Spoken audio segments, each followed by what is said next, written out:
Hi there. This is the perfect book for the occasion, isn't it? A Century is Not Enough by Sourav Ganguly.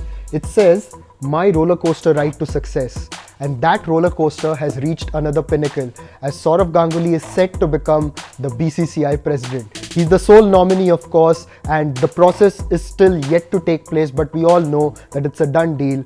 And the former India captain is set to take on this big job of leading the Indian Cricket Board, the BCCI. Hello and welcome to Latestly. I am Nishat Paivaidya, and let us just look back at Sourav Ganguly's journey, his legacy, and of course the challenges that lie ahead for him in his 10-month-long tenure as the BCCI president. Now, to start things off, we all remember the kind of player he was. He was the kind of player who, if he was knocked out at any point of time, you just couldn't write him off because he had this uncanny ability of bouncing back. Be it when he was picked for the first time in the early 1990s and then he had to spend time out of the Indian team. He just came back in 1996 with that century at Lords just to show that character and then established himself. One of his legacies was, of course, as a captain. He took over at a time when Indian cricket faced one of its toughest phases, when the match-fixing controversy loomed in the background, and then you had the likes of Sachin Tendulkar and Rahul Dravid on one side,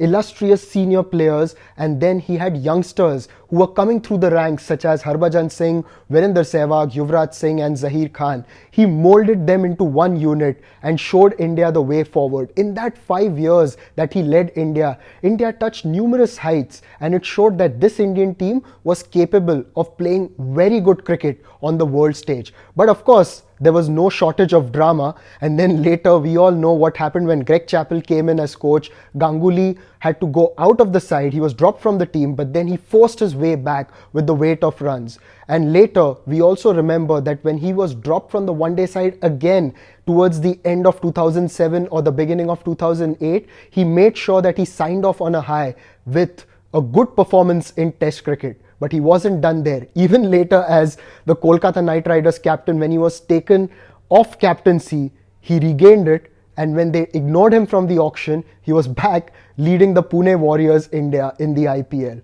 So this is a man who has never shied away from a challenge, and he comes in at a time when the BCCI has faced uncertainty and quite a few issues over the years, and they need that period of stability. Now, as he said, one of his main priorities is first-class cricket. Now, let me tell you that since Ganguly has retired, he's also taken on a few administrative roles. Most famously, he's worked with the Cricket Association of Bengal. He's been their president. And just to tell you, in 2015, there was a match at the Eden Gardens which didn't take place because of rain and there were issues with drainage, etc. But within months, the Eden Gardens was ready for the World T20. And although there was rain before the India-Pakistan game, they were able to get that ready, that ground ready for that big occasion. Also, he's served as one of the members of the Cricket Advisory Committee of the BCCI. He's also been in the technical committee, so he has the know-how of how things work in the administrative setup. And being the leader that he is, a skill set that he fashioned in cricket, he can obviously take that and bring it over here. Now, from a fan's perspective, they are obviously very joyful and they are very happy that a man of his stature has become the BCCI president. Now, in India's history, he is the second Test cricketer to become the president of the BCCI. The previous one was the Maharaj Kumar of Vizianagaram, a man who led India in the 1930s. But of course, we've seen Shivlal Yadav and Sunil Gavaskar take on those roles for very short whiles. But this is a slightly longer term. Ganguly has only 10 months at the helm because later he has to have that cooling off period. So in this short time, what can he do? What's the kind of impact that he can leave? One thing is for sure is that the cricket will be a priority for him because being a man who's played the game, he obviously knows its value and how important it is to have things right on the field of play. At the moment, Indian cricket is in good health. The team is doing very well. They are the number one team in Test cricket. They are doing very well in the limited overs format. They've got a league that is really big. It is earning good money for the BCCI. It is also one of the best tournaments in the world, the IPL that is.